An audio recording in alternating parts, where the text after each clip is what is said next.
what type of t-shirt yarn or rope that I use to make my macrame festival / clothing. I'm going to talk about the different types that I use in my favorites. Basically, I only use my favorites, but there are some that I've used in the past that are not my favorites, but that aren't available in other brands. So I just really want to delve quickly into that and give you a really quick bite of what you can use for your items, or what you don't, what I don't like, or what you don't want to use, or what specifically items, what works best for certain items and what doesn't really work. Like for people, oh my God, that scared the crap out of me. Oh my gosh, a bunch of dowels just fell from their place of being and it scared me. Maybe it's haunted in here. Not haunted. Anyhow, so, all right, so I just really want to quickly go through what yarns I use if folks are missing it in the videos. And I have a few videos coming this week, so I want to really go ahead and take care of rope talk.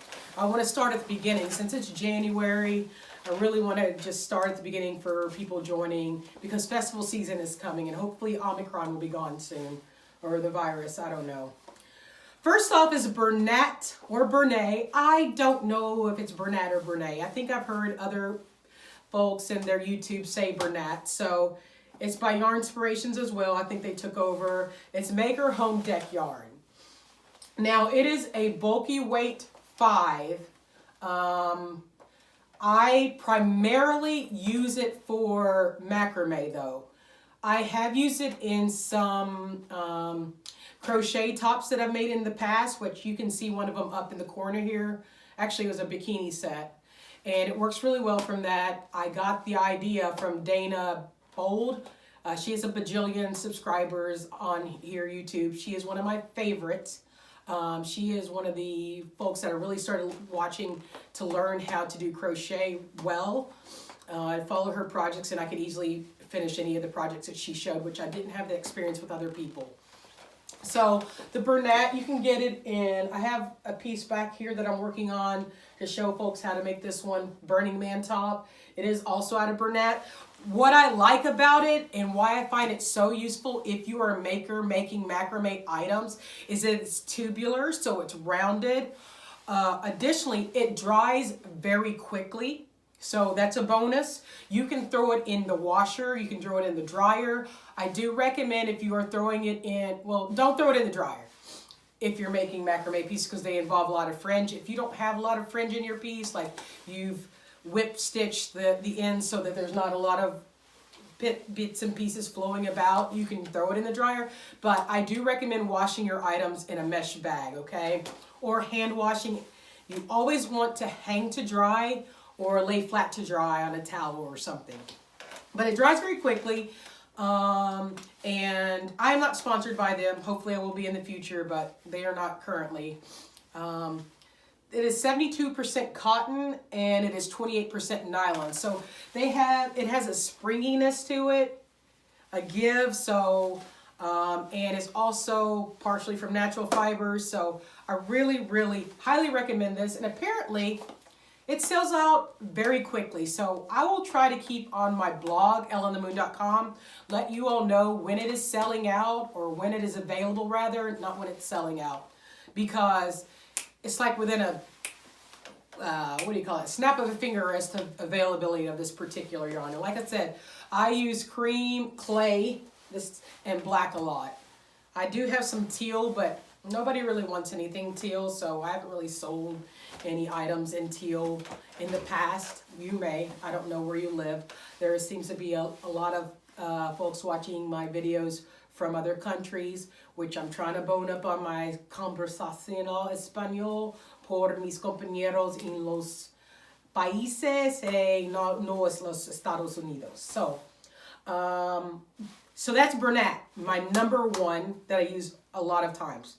Now, the one thing that you're going to run into, though, if you are making a lot of items and really start doing this macrame clothing festival or whatever, is that I run into that this is a little bit thin.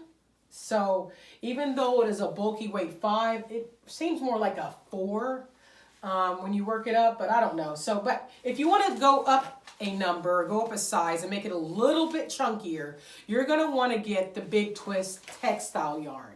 I don't know if you all will be able to see that here. I'll try to zoom in when I edit, but you wouldn't know that this is also a bulky 5. However, it is definitely thicker than the Bernat. It has a lot of the same qualities, the springiness, not as springy. It dries quickly. You can throw it in the wash in a mesh bag, or you can hand wash it. It is, let me tell you what it consists of. I don't think it's cotton and nylon though. This is dark gray, this particular color. It is a bulky 6. Okay, it's not a bulky 5, it's a bulky 6. I was looking at the wrong thing. So it is a step up. So if you want something a little more substantial and where you won't have to hang as many pieces to make your item, you can go with this. It says machine washable, low iron, do not tumble dry, dry clean. You can dry clean. So you can throw it in the wash. I do recommend for a lot of these pieces hand washing though. I'm sorry if I'm repeating myself. This is 108 yards. It is 32% polyamide and 68% cotton. And a couple of the videos, like the black macrame bralette that I add the buttons to, the macrame buttons, I use this particular, I guess you call it textile yarn. I got it at Joann's Fabric in the United States. I'm not sure if it's available elsewhere. I have looked online after I bought a bunch of this. I bought it in bulk and then it disappeared. So it may be one of those seasonal offerings. So you may be able to get this coming up in the spring and summer. I hope they bring it back. I love this stuff. I have used it for other things. I made a mandala, which I think I told you all about. Maybe I didn't. Yeah, I think I did in my Ellen the Moon podcast. But I made a mandala. I made this purse out of it. I crocheted out of it. I made my half moon purse handbag out of it. So I really like how quickly you can work things up with it. It's inexpensive. It was like $5.99 or $6.99. I love it. So I got a bunch of it, put it on my little knitting needle and leave them propped up everywhere. So if you want to size up, you don't want to use the Bernat, or you can't get a hold of any Bernat, which happens often, if they bring the big twist back, go to this. Next, I have been working a little bit with, this is Wool in the Gang. I'm going to have to put in the notes what kind of t-shirt or what kind of yarn it is. I believe it's like a lyocell or something. I'll look it up and I'll put it in the notes and in the top here. But it is flat. So I find that it doesn't work really well for a lot of the items that I've been making as of yet. However, right now, over here to my right, I am working on a design. I'm trying to make a fringy style. Show folks how to make fringe like jacket, the shaggy jackets, but with a lighter yarn and with macrame. So I'm not going to be crocheting any of this. A lot of times under those little wonderfully fringed jackets, they're crocheted, like the crochet grids. And I find that the crocheting of a grid takes a really long time. I'm working on one upstairs and it uses more yarn. So I'm trying to save and be cost effective. Doing a grid with macrame and then adding the fringe is working way much more quickly, but I'm using this particular yarn for that. I find that it doesn't lock the knots in as well because it's really kind of silky, unlike these other yarns where they're more rough, a lot of friction. But I do like the flowiness of them. It has like this is nice and flowy, but this also, let me make sure you can see this. So this also kind of flows. I started working on that before in the middle of December and haven't worked on it since, but I'll get back to it. It doesn't take very long. So you can use this for macrame, but I'll let you know how this works out using this Wool in the Gang. I can't remember what it's called, but I will let you know. In the past, a lot of my items were made out of cotton rope. You will see on Pinterest, if you're a Pinterester, or on maybe Etsy, etc., a lot of items for like Burning Man festivals, etc., that are made out of cotton rope. The problem with that is, and I want to enunciate this, is that it cannot be thrown in the washer. In fact, you can't even throw it in and hand wash it. Once it gets wet, it starts to disassemble. So I usually unfurl these, unbraid, it's tri-strand. I use tri-strand and then I start using a single strand from that, okay? I love the way these items look. I like the waviness, I just love it, but it can only be dry cleaned. So that can be kind of frustrating for someone who is wearing this to a festival or who is wearing it to Burning Man, wherever, the beach. If it gets too wet, it's gonna be a mess. It's gonna clump up, it's gonna... So I've gotten away from using this for my items. It is more cost effective though, I believe. No, it's actually more cost effective to use the Bernat, even though they've really gone up on price as the scarcity has grown from the COVID pandemic. It's hard to get a hold of, but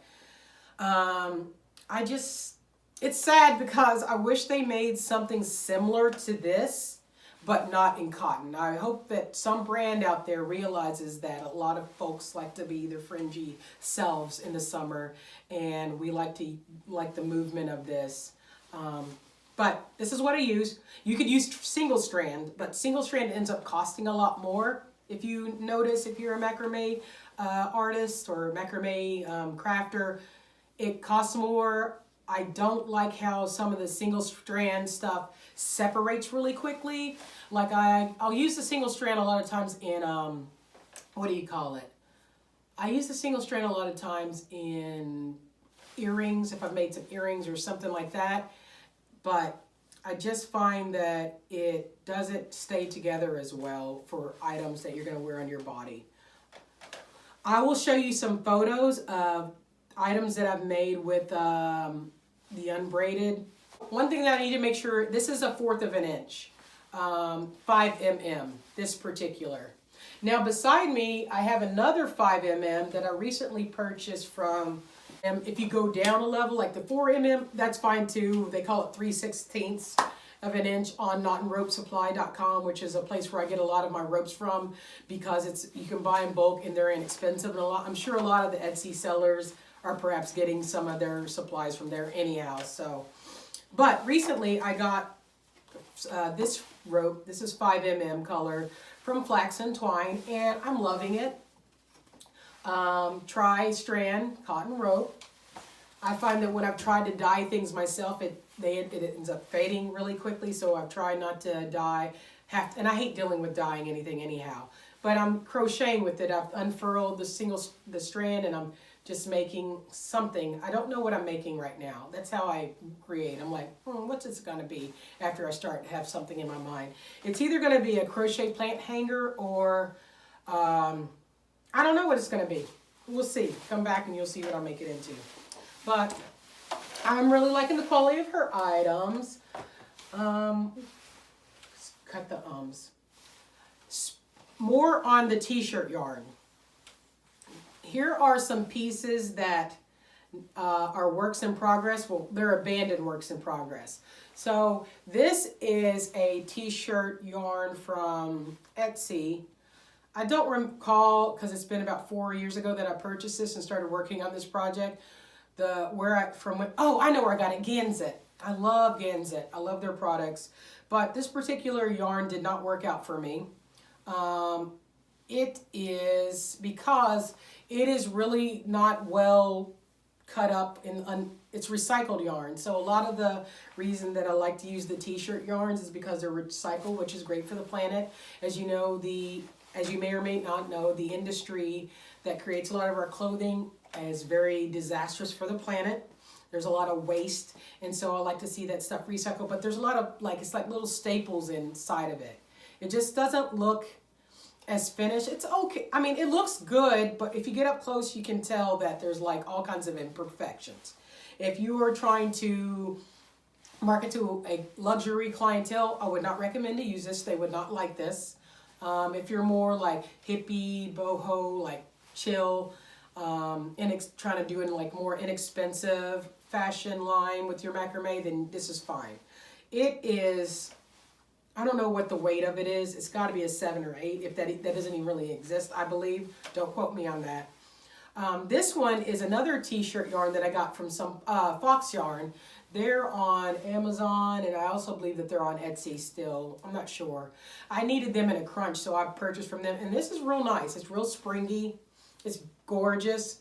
You don't see a lot of staples. They rolled it. It got rolled really well so that it doesn't come out flatter, and it just looks better. Okay, so I was making something with that. In comparison, here is another. I ordered this from a different place. I don't know where, and it is not as good quality. So I can recommend Fox Yarn if you're looking for a bulkier, chunkier type of t-shirt yarn for your project. And remember, these are recycled. The other thing I like about this particular Wool in the Gang is that it's also eco-friendly, sustainable, plant-based, instead of like wool or from an animal if you're vegan, vegetarian.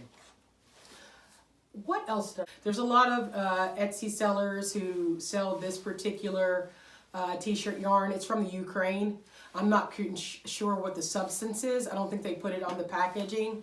But it doesn't feel like it's completely plant-based. I think it's like some kind of, it feels polyester-y / cottony or acrylic. I don't know, but it's nice. It works up quickly. It made this handbag look really great, and I'm using it on another project that I haven't released yet. So I recently tried to experiment with this particular type of, it's a rope. So it's 2 millimeters. This is in some kind of Asian language. I don't know what it says, but I tried to make a top as a prototype for a design, and I could not get this to stay knotted at all. But I love the slinkiness, the shininess, the glossiness. I need to maybe contact a couple of the place on Etsy that sells some really gorgeous items that kind of have this particular type of rope and see what they use, if they'll tell me. It may be a trade secret. Denise Invera, the icon of macrame clothing in my mind, who sells macrame festival clothing that prices for like $900, $1,000. She is basically the grandmother for me of this. She's where I was really inspired to continue on this path. And she sent me a nice comment on my Instagram a year ago. But she uses something very luxe, and I haven't been able to find anything that's similar to it that will stay knotted. So I am on the look for that. If you are a macrame artist and you use something that is very luxe, if you're a macrame artist and use something that is very luxe, I would really appreciate you telling me where, because I'm just going to give you more patterns in return, okay? I'm here to give you design and patterns. So, I don't know. I may try again. Maybe there was some kind of something I didn't think of. Maybe I didn't, I don't know. I didn't get it to, anything just kept unraveling. It was very annoying.